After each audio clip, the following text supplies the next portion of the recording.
headed to Miami to work for a week and a mini vacation. But can y'all tell me why all Uber drivers in LA drive like maniacs?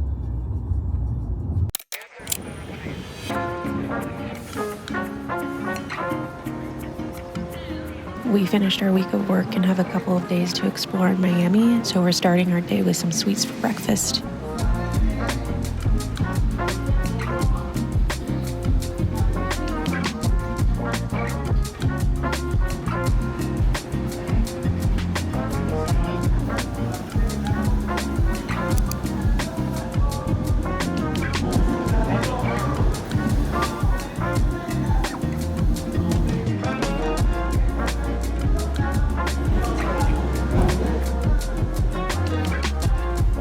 The plate's so big it doesn't even fit in the shot.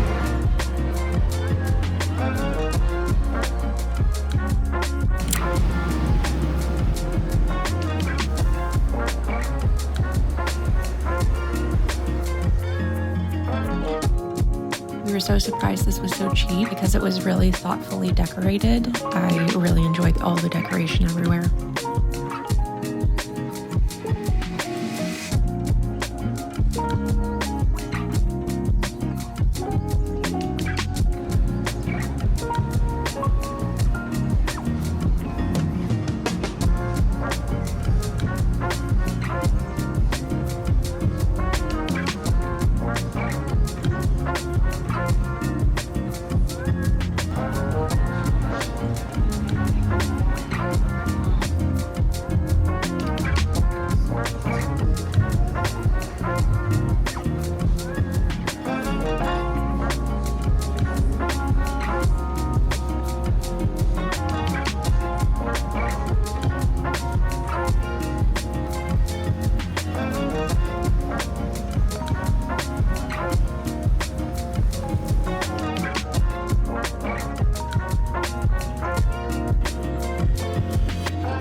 I'm still trying to get used to being in front of the camera rather than behind.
So the hotel has a deal where you get free lounge chairs, but unfortunately you have to rent the umbrellas on your own. It's only about $20 though.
Our short time in Miami is coming to a close, but here's some of my favorite pics I captured while there.